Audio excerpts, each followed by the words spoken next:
Purposely. Your life, God's purpose. Listen at purposely.com.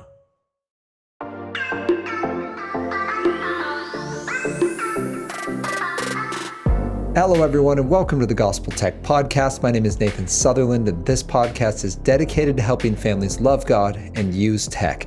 Today, we're going to be talking about AI, a question I get at every single talk I go to right now. Just got back from a conference in Florida, then had an opportunity to speak at a church here in Washington State, and every single time, what do you think about AI? And the first question I have to ask, just to be very upfront, is what do you mean by AI? Because I've noticed that there is a broad spectrum of both understanding and then concepts of like, well, this is what I think it is. Sometimes they mean, what do you think about the end of the world in terms of technology, Terminator 2 style?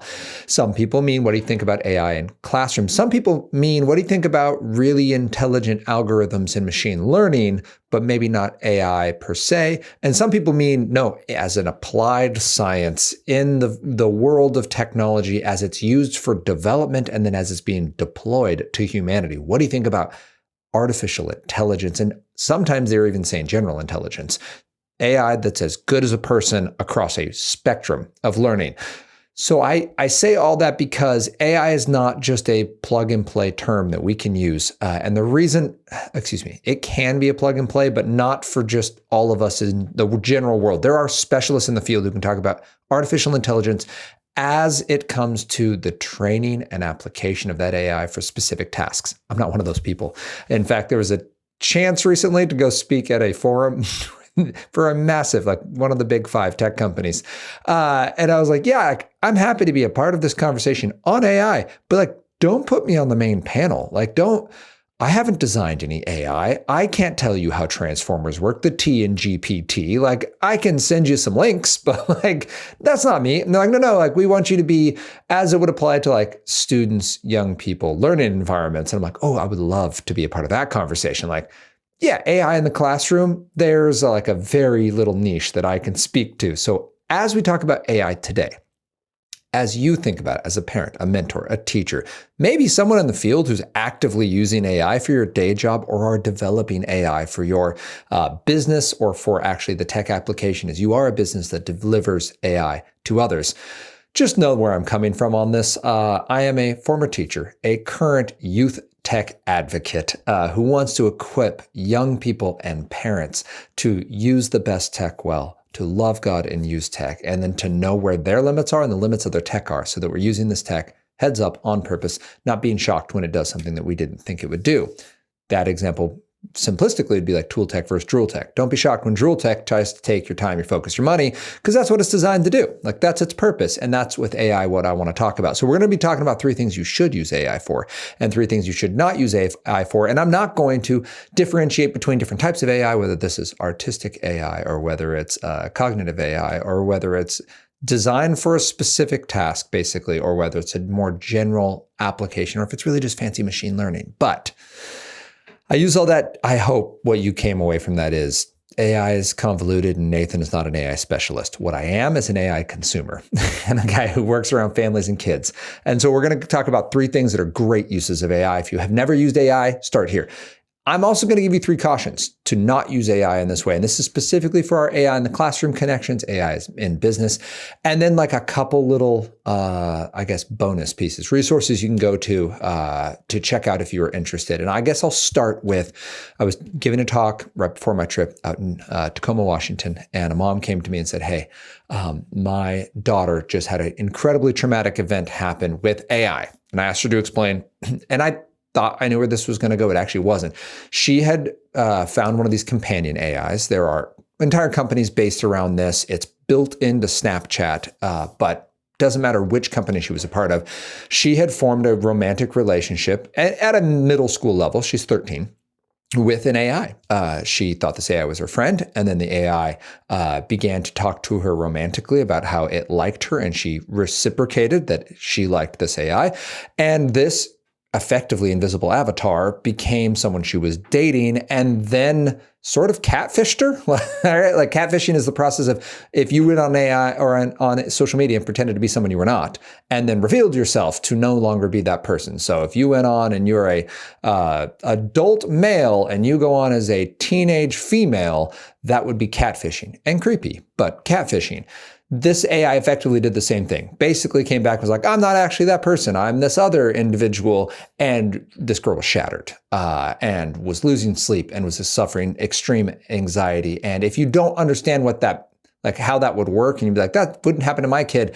There was nothing particularly technologically unique about this young lady. She just happened to be exploring new technologies. Lots of kids do that. They want to find the limits of it and became enthralled with this individual. In fact, and I only tell you this to equip you for that. There's a great resource called digitalparenting.com. You'll hear more about this in the future. But Dave, in his book, Digital Parenting, The 7 Essentials, talks about a situation that happened just a year ago. In 2024, a young man formed a very strong bond with an AI chatbot, believed he was in love with it, basically had it set up to be like one of these characters from the show Game of Thrones, and it suggested him taking his own life, a suggestion he eventually took, one of his final messages being, I'm coming to you.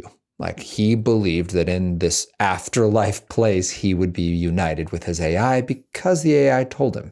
So when we talk AI and relationships and young people, we are not talking this is just fringe kids. This is at the forefront. We need to be aware, and it can be used really, really well, but it can also be really dangerous. And that's what Dave in his book, The 7 Essentials of Digital Parenting, does a great job of like, yes, there's concerns, but like there's great benefit to this too. If we push for guardrails for young people, are aware of what's happening, and recognize the limits and the opportunities for our young people. So let's talk about the opportunities first. 3 great ways to use it. First, you can use AI to kickstart a project. So I use it like my own personal research assistant. If you go to a university and you were to want to study something, you could go to a research librarian and say, hey, could you get me 10 resources on the subject that I know nothing about and I'm supposed to write a paper on in 6 weeks. And that research librarian will get you 50 and will come back with videos and what were those now I'm forgetting what they're called, but the little itty bitty research documents, or full-size research documents, but they're on itty bitty little pieces of film. Is it just called microfilm? Anyway, they will get you all sorts of books and research and people to talk to and videos to watch and audio to engage. And like, it's amazing. And they just give it to you. And then your work is just culling through it and getting your notes and putting everything in order.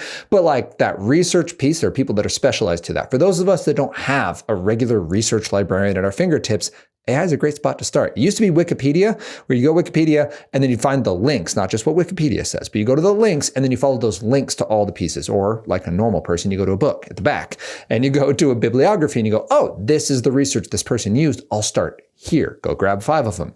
AI can do that for you. On a subject you're not informed well enough on, AI will give it to you. In fact, I did it for this, and they come up with some great resources that I'll include down at the bottom. Things like Coursera, where you can just go learn about AI. YouTube, very specific YouTube videos, one from Stanford on the use of transformers to help improve data models and specifically language models. So lots of cool stuff that you can use if you have a research project for school, if you have a research project for work, if you're just an interested person and don't know where to start on a particular subject, you can go to an AI model and throw it out there and say, what do you think about, or where should I start reading on this? It doesn't mean it'll be flawless. It might hallucinate some links. That's the phrase used when it makes up a link or a citation. So it'll be like, this thing is a fact. Go here for it. And you click on it and it's nothing. It's just either like a made up link that it just dies, or it actually goes to some other subject that isn't related, but that's a hallucinated link. So it might do that. I'm not telling you to trust AI implicitly. I'm saying one of the positives is you can use it like a really powerful Google search. So do that, please. And you can use GPT. You can use Copilot with Microsoft. You can use Grok, which is the X, the Twitter, Elon Musk's. I have, from talking to people in the tech field, they apparently like to use Grok a lot here in the Northwest. Grok is how you spell that. And they like it because it has fewer basically less hand-holding. That means it can be more dangerous, by the way. So don't just throw your child on there. But if you're trying to use it to actually create code or to do some of these other tasks, it apparently is more effective. I can't speak to that in terms like I've never had any particular issues with any of them other than Grok will give you links better. I have noticed that. So like for the Stanford example, it's like there's this, Stanford series on AI. I'm like, would you give me the YouTube link? It can actually connect the ideas. Like remember what I just asked and I say, give me the links for that. And it will actually give it rather than having to re-enter the whole prompt.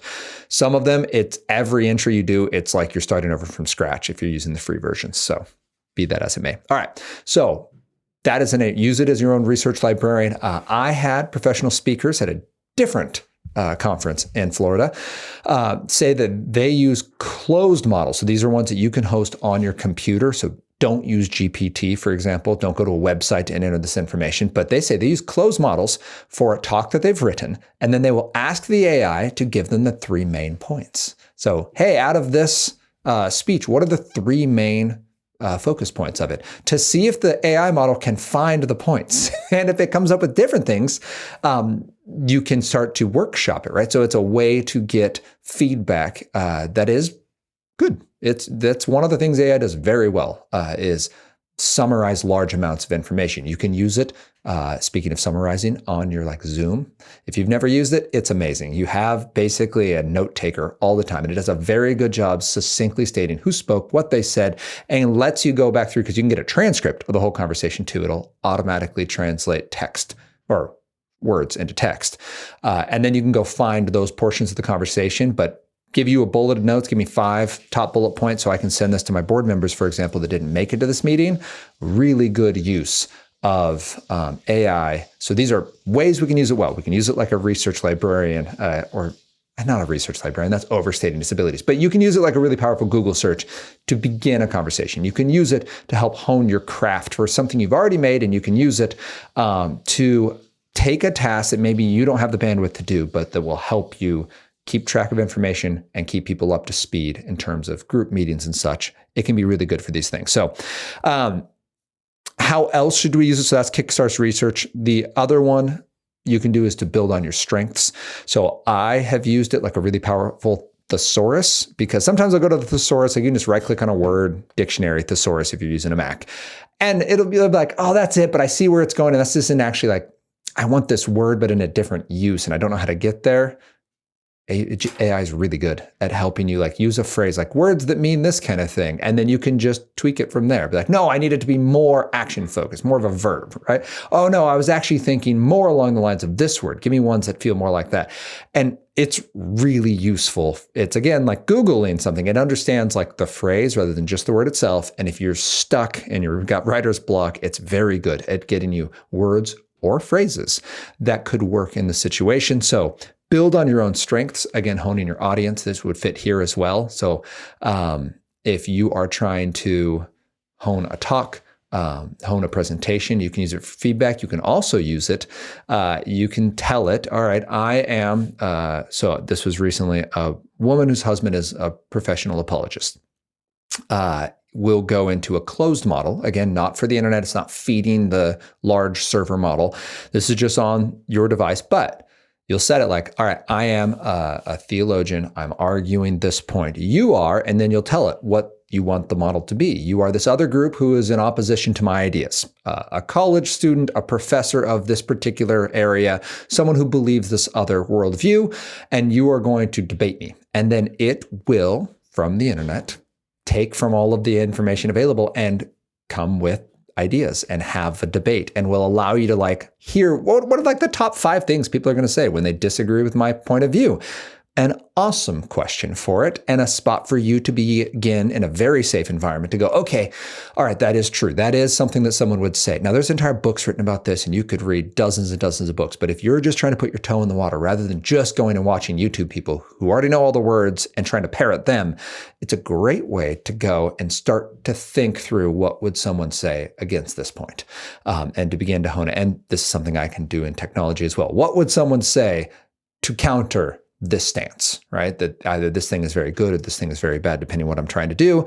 Because when you're always being set up for Q&As and people really enjoy throwing you curveballs, it's nice to at least heard it once, right? So you've thought through it, not so that you always have the right answer, but just so you're not quite so shocked when it happens. So that's another way you can do it. And then organizing ideas, creating an outline of, hey, I've got these 3 points I want to make on this one subject. I've already done some reading. What could my outline look like? I recently did this, full disclosure, because I had to do a cover letter I was applying for something, needed a cover letter. And I was like, oh, I've not done a cover letter in 15 years. Like, it's been so long since I had to do a cover letter.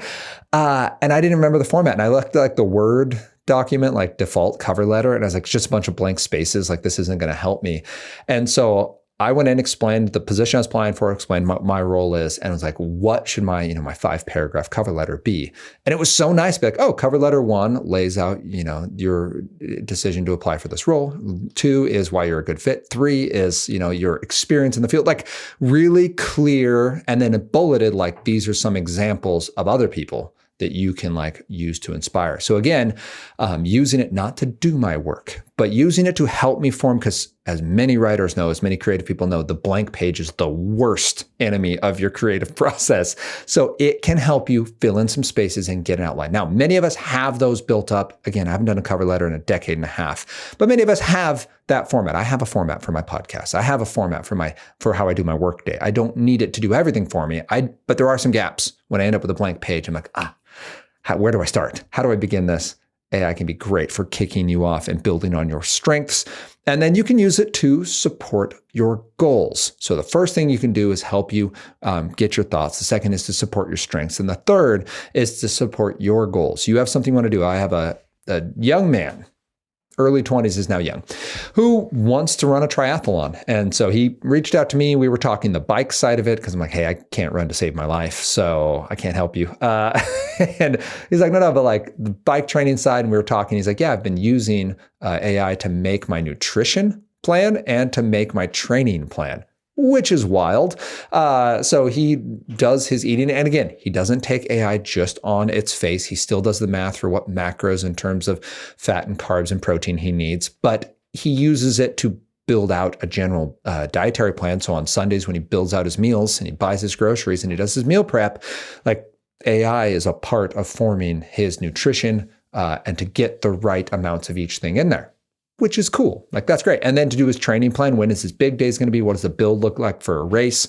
How many days before a race, based on his current training stress, does he need to leave? Like, maybe that doesn't mean anything to you, but that's a lot. Like, I use a paid program for that. I actually it's not AI, technically, it's machine learning, but it's an adaptive program that sets me a training plan. I'm going to do a event, not a race, an event this summer called the Seattle to Portland. It's a 200-mile bike ride from Washington State down to Portland, Oregon, from Seattle, Washington specifically to Portland, Oregon. And it's fantastic. Me and a buddy and a couple other people are going to go out and do it. And it's going to be a lot of fun. I use not AI specifically, but this Trainer Road program, which has been fantastic. Sets me weekly workouts, sets me progress goals. I can adjust it as I need. Like, I traveled and didn't get a lot of writing and didn't get a lot of cardio in, so it adapts accordingly. Like, that is a great way to build on your strengths, certainly, but also to support your goals. I have a goal just a few months. It's in July and we're basically in May at this point. So like, it's coming hot. It's coming down the pipe here and I need to get prepped, and that's a great way to do it. So those are some ways we can use AI, but what should we avoid? We should avoid using AI in situations where we cannot vet it. So if I were to ask AI to do advanced chemistry, I shouldn't then act on that advanced chemistry because I have no ability to vet the work that's coming out of it. Like, I don't know if this is true or false. So for young people, they should not be using AI to garner answers that are not at their level. If they're asking for information that is well beyond their ability to know if it's true or false, then they should not be using AI for that. Now, there's AI that's getting modeled for young people for use in school, and it's pretty cool. It's being used as basically a paraeducator in the classroom, someone they can go to and ask for help, but it's trained to not give them the answers, but instead to nudge them and to point them in the right direction. Khan Academy does a really good job of this. If you've never used Khan Academy, Google it, look it up. I'll put the link at the end. It's a great resource for math specifically. I've never used the language side, but all three of my kids use it. It is beneficial. There's a right amount of like reward. So there is some gamification. Like if you get 7 out of 7 on your last quiz, it gives you a little star to let you know you did well. But there's no tracking of progress. There's no streaks. It is a full, I'd say 2 steps below Duolingo in terms of behavioral design. 3, because there's also no premium version. So it doesn't send you notifications. It doesn't give you streaks. It doesn't give you leagues or demotions or promotions. It doesn't hang carrots of premium versions like you ran out of hearts, but if you had this, or threaten you with ads and then tell you to pay them money, like some weird kind of ransom to be able to use their product. But Khan Academy is a great example of age-appropriate content design. There is, however, AI that will give you answers that you may or may not be able to tell are true. So please make sure you can vet it. Second is you're going to avoid using it. Oh, excuse me. I missed the second one. I'm going to actually go back to that. First one, you can't vet it. Rather infamously recently, like in the last 3 months, a gentleman was called in to the United States federal courts before the Supreme Court to talk about dangers of AI. And in his presentation, he had used AI to generate some of his content and he had not properly vetted it. Now, this fits under candidate. He would have recognized it was not real if he had read through all of his links, but he didn't. So he didn't have time. He was overcommitted, whatever it might be. He didn't have the opportunity to check it. If you don't have the chance to vet the AI content you're using, don't use it. You just cannot trust it. And this is someone at the top of their game who knows way more about AI than I do, who got caught working for a major institution in the United States. Like this was a big deal and didn't have the bandwidth to check his own sources while talking to the United States government about the dangers of AI. So the irony is not lost on anyone on the internet, but just know you need to be able to vet what comes through AI. Second is don't let AI be creative for you. So this includes students who are using it to create papers. Don't do that. It doesn't help you. It doesn't help anyone. And it's really not all that good. So we're not that impressed. We can tell it isn't you. My high school English teacher, Mrs. Aylard, could tell who we were without, you could, well, obviously with penmanship, but typed papers, no name, she could tell who it was because your written voice is typically strong. By the time you're in AP English, by your senior year, and you have a good teacher, your good teacher is going to know whose papers is whose. And we're not strong enough yet to pick up the voices of others generally. There are very talented writers. I shouldn't say we're not. Most high school seniors are not able to pick a voice that is not theirs and write in it. So with that being said, we can also tell young people that it's not you, both based on your vocab and then the writing format. It's going to feel divergent. And we don't want you to get stuck believing that the AI is the thing getting you the good grades. We don't want you to feel like you need it in order to be successful, because at some point you're going to be in a conversation and may not have that at your fingertips. And we want you to have the confidence and the integrity to know this is what you know, this is what you don't know. The goal is not know everything. The goal is to know your limits, to then invest your limited amount of knowledge and time to grow in a particular area where the Lord can use you. But at the end of the day, you will be finite. You will not know everything, and that's okay. So rest in that. Don't use AI to be creative for you, whether that's papers or artists creating AI art and then claiming it as their own. It's perfectly fine. I use illustrations in some of my presentations that is AI because it's just a better visual, and I couldn't find it on whatever, Adobe or wherever you might get your stock photos from. I just wasn't able to find it. So AI will generate it for me. That's great. I cite the AI that gives that for me. And then, we'll pick the best one that fits my needs, but I'm not considering it art. I love what Jake Weidman puts it, the AI-driven, let me explain who he is. Jake Weidman is a master penman. He, we'll see. We're going to try to get a conversation with him because I love his take on the meeting of technology with the creative process and using that in light of who God's made us to be. So he is a Christian who uses art as a format for communication and also for expression. And his statement is this: AI-driven content is taking over art, which is the ability to create, is one of the primary reflections of God in us that separates us as his creation. And you can go check him out. So it's, I can include this link too, but it's just, jakeweedman.com. And look at his drawing of Jesus that he did with a single line. It's wild. People were made different, and I cannot do this, but it's very cool. And I love that idea that like art is the creative part, the act of creating. It doesn't mean it's good.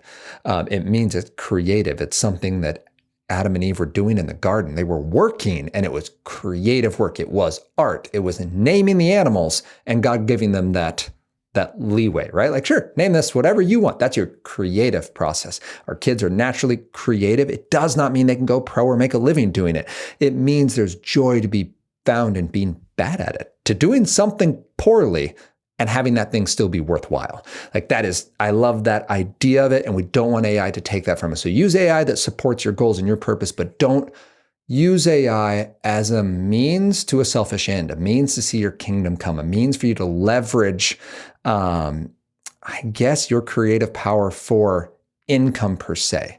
Now, that being said, I do use AI within my work, the specific area, and I know this is things to avoid, but let me use another thing to use it for. We use a program called Opus. Basically, I hired a couple different people to make shorts for me. I'd record something like this, and then I'd say, hey, can you go and grab me some 30 to 60 second shorts? And it either burned them out or it just didn't work. Like we just weren't getting things that were really shareable, and I didn't have time to do it. So we use Opus, and then the person that we have on our team who's amazing at this work, I go through and say, I like these 3 clips that it grabbed. And then I will tell her, and she will go and use those to get the word out on these resources we have on social media. So it allows us to reach more people because people are going to Google before they're going to God, and it uses content I've already created. It's not making up new content. I'm not deep faking myself, but I am able to then have someone who's talented in social media use those resources to get the word out, but it's still content that I made that we can do it at an affordable rate as a nonprofit. So if you want to check out Opus, go for it. But using it in an area where the AI is supporting your greater work, it's not creating it from scratch. And then finally, I can't include the link. I may not. Don't use AI with malintent, meaning we are called to love our neighbors, even our enemies.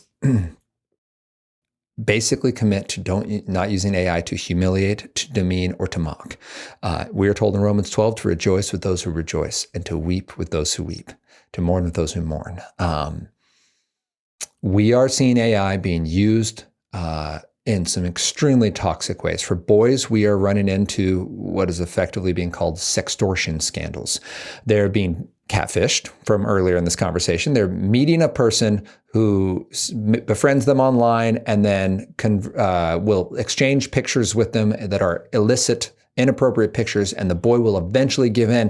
And then that person goes, oh, I'm not actually this person you thought I was. I'm this other person. And if you don't give me X amount of money, I'm going to send this image to everyone you know on social media or through your contacts. You've hacked your device, and this is what's going to happen.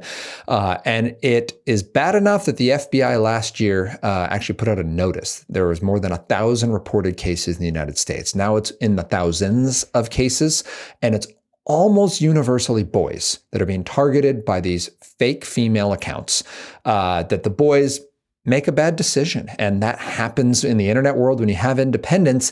And some of them are coming down with extreme consequences that are horrible. By the way, if you know someone that this happens to, the best thing you do is report the account and do not pay them. Okay, this is what you have to do. So you have to report it to the social media company you're using. If your child got off that social media and joined another private or encrypted service, that is going to be more difficult to do, but to report it to wherever that person first reached out and then report it to the FBI, and then to have a communication with this young person that this does not affect your value as an individual. Sure, it's a mistake. Yes, this can be embarrassing, but these are absolutely things you can recover from. This is not worth, say, taking one's own life, which is a tragic outcome of some of these that we are seeing. And we want to make sure that we're the first ones to get to our children with, there's nothing you can do that will make me not love you. There's nothing you can do that will make God not love you. Is this a mistake? Yes. This is a mistake. Will this have consequences that are unwanted and undesirable? Yeah, right? Bad consequences that you didn't ask for, but it is something absolutely that we can work through as a family, and we can get you healthy and safe again. And those are words we need to communicate early, and then we need to communicate often. For girls, we are seeing them being deep faked against their will. So they're not participating in this by deep fake pornography. This is, oh my goodness, I have the stat. It's not right here in front of me. I want to say that it was something like 1 in 10 young people knew someone who had been deep faked. And it was a wild stat, but I'm throwing that out as don't cite that stat anywhere, please. I'm saying that it was a number that shocked me, and I thought I'd put it in my notes. It's not right here.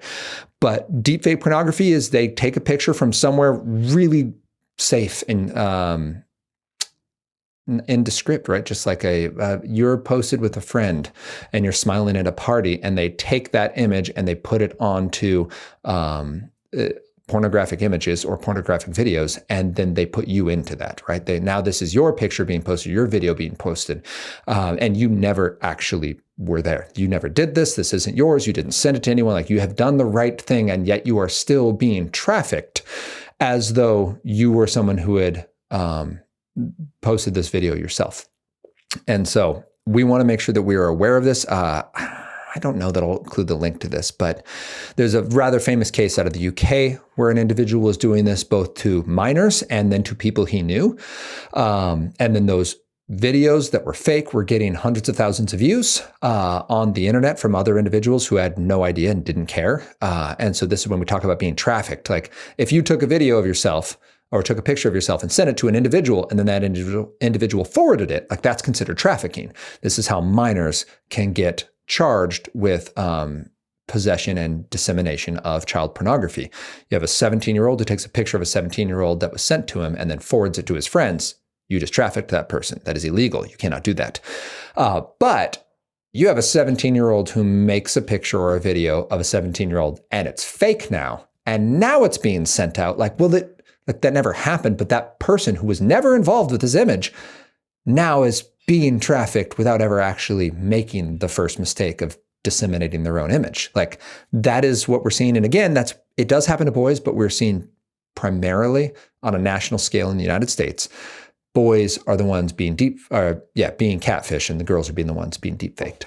So there are rules being made. There are organizations that are fighting this and actively bringing it in front of the law and looking to get servers shut down and videos deleted and trying to figure out a way to put some wraps on this. GitHub just recently pulled down a bunch of GitHub is the Microsoft coding platform where lots of great resources are on there, but it also was one of the world's biggest producers of programs that allowed people to deepfake others, specifically for deepfake pornography, is kind of where it had become famous for some of the top programs for doing that. It has since removed those here in 2025 and shut those down. It doesn't mean those programs don't exist, but you have to go to other parts of the internet to find them. They're no longer being supported by $1 trillion tech company. So that is happening because of organizations, because of voter feedback, because of public dissent against this norm of, well, this is just what happens. That number where I threw out a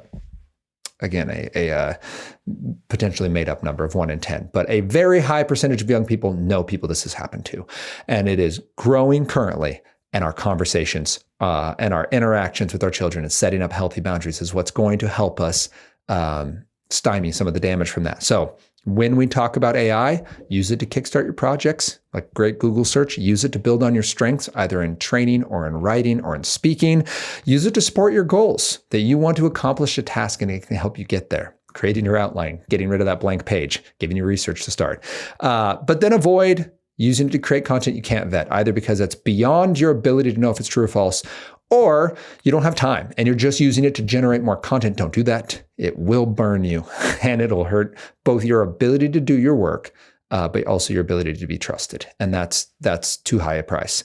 Don't let it be creative for you, where it takes away that God-given ability to experience awe and wonder at the process of being bad at making something. Like, draw something bad before you draw and claim credit for what AI did for you. Now, can you use AI to be creative? You absolutely can. Again, it can be bumped back into that first category of supporting your goals. I'm just saying, don't let it do the heavy lifting for you. Third and finally, don't use it with malintent. If it's going to hurt others, if it's going to be used to demean them, to mock them, to belittle them, we want to make sure we are not doing that, because that's not who we're called to be in Christ. And we're going to support those who are weak and make space for them and defend them and call out the evil being done for what it is. It's evil. It is hurting people. Even if it isn't real, it still is true that that is the image of somebody else and others are using it for their gratification, and that's wrong. So I hope this was helpful for you. I'm going to include some links down below. Some of them links that AI gave me when I said, what topics should I make sure or what research should I make sure I reference? Some of them are awesome. So you'll see The 6 C's of Humanity by Patricia Engler. Does a great job at, oh my goodness, what's the organization? Lessons in Genesis. Anyway, she does a great job of walking through like big picture overview of what is AI, how did we get to the spot in the last 40 years? 2-minute papers, 3 blue, 1 brown, and some others. An article from The Verge with one of the co-founders of an AI organization, but he also was part of one of the papers that made the idea of transformers, the T in GPT. And just kind of, if you want to get into like, what is AI doing? What are the people making AI think it's doing? These would be great spots to start. So I hope this is encouraging to you. I hope it has helped you process some of what you think about AI and how you're going to use it and how you won't use it, how you can parent your kids when they want to use AI to do projects, helping them think about, well, which side of this conversation is it 3 of the positive uses, or are we trending more negative? And then that it will equip you to fight for your kids, not just with them, when it comes to tech, so you can use all of the best tech well. If you have any questions, you can reach out to me at on Instagram, Facebook, or YouTube at Love God Use Tech, or you can email me, nathan@gospeltech.net, and you can join us next week as we continue this conversation about how we can love God and use tech.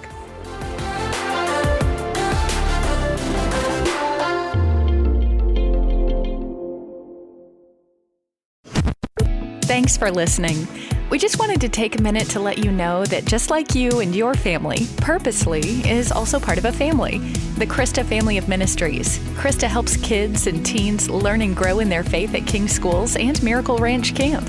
And Christa shares Jesus with people in the poorest, most remote places through World Concern. Christa Senior Living is a community of love and care, and Christa Media is a place of hope on the radio. God is changing lives through these 5 ministries, and Christa is on mission to share the good news of Jesus. To learn more, visit Christa.org.